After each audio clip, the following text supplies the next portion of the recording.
Didn't take long. Okay. How I came to write my second book. I was invited on in 2005, I was invited down to North Carolina, and there was a conference on November 11th, and it was like 11/11/11. We were all there in the 11th month, 11th day, 11th hour, the concert, the conference was going to start, right? So I drove down there with a friend of mine, and as soon as I left my home, synchronicity started to happen like crazy, like absolute crazy. My daughter, when I left, she said, "Mom, you know, if you're down the States, get me a Coach purse and bring it back for me." And I'm going, "Yeah, okay, like you can afford that." So mentally I just sent a thought into the universe, and it said, wouldn't it be great if I didn't have to pay full Coach price, but get her a Coach bag, right? That's what my thought was when I was headed down there. So we are driving down, so it's we took a car, you know, an SUV, and we went, my friend drove. And the first stop we made, we go into a store for something, and I'm standing in line, and I talk everybody up. I was, "Hey, how you doing today?" And "Oh, my friend and I here, we're from, you know, Oakville, Ontario, and we're coming down to this conference and all." And I said, "Look, I noticed you've got a Coach purse." "Yeah, that's what my daughter, you know," she said, "Hey, Mom, if you find one, where did you get yours?" "Oh," she turns to me, she says, "It's a friend of mine who sells them, and they're knockoffs, but they're beautiful, and they're a really reasonable price." And she says, "Well, you know what? Let me just see, since you're from out of town, let me just see if she's home." Phones her sister, we get her address, and we drive over, and there we've got like 500, or not that many, but 50 Coach purses to choose from. And I ended up getting my daughter and everyone something for Christmas, because it was in November, right? And I ended up buying all these Coach purses. But I put the thought out, I picked up on the sign when I saw it, this lady carrying her bag in the lineup, engaged in conversation, asked the right questions. The next thing I know, universe brings me exactly what I need. It was phenomenal. And it kept happening when we went down, as we drove down, it kept happening more and more and more and more, right? That was synchronicity. We'd run into this, this is the right place we showed up for. And everything was very coordinated. We were being carried by spirit. We were in the flow. We were on an adventure with no agenda and no attachments to what happened.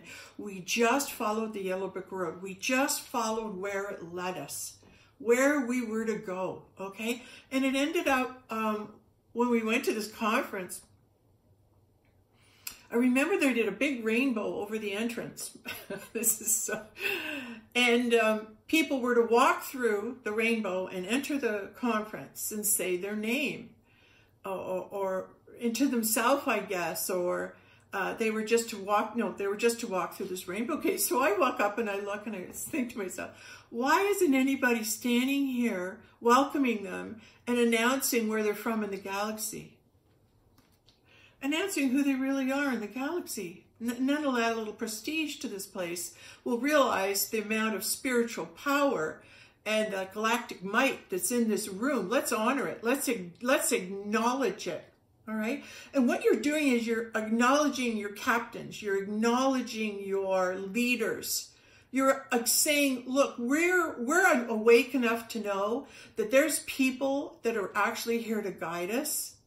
And if we can just shake off that, you know, I'm thinking Hamlet, you know, that mortal coil, right? Just shake off our humanness, what we carry around and what we believe, and understand that, wouldn't it be lovely if we stood up and had enough courage to claim our ambassadors and who we would stand to represent us in the galaxy?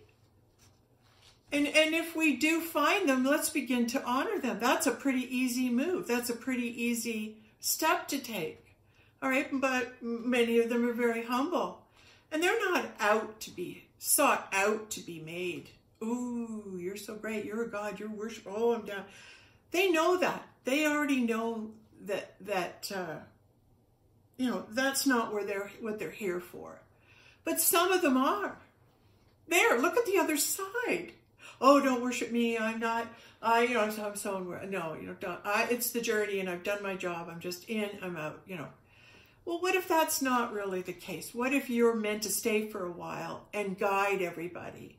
Like the 500, they say, will come forward and they will lead us into the new age. They will come to us and speak to us from their hearts, from their wisdom, from their accumulated and actualized knowledge that they've brought from the other stars. We need to hear them. We need to give them our focus, send them 1,000 rays of light, and send them those leaders. Start acknowledging those leaders by following them and sending them love, right? And I've been big on Alex Collier lately, acknowledging that energy, and then James Gillard. I did acknowledge that energy. So that's two that I know of for sure that have been confirmed in me as solid people at this point that you could listen to and surrender, Dorothy. Surrender your objections. Surrender your will. We're going to talk about that coming up.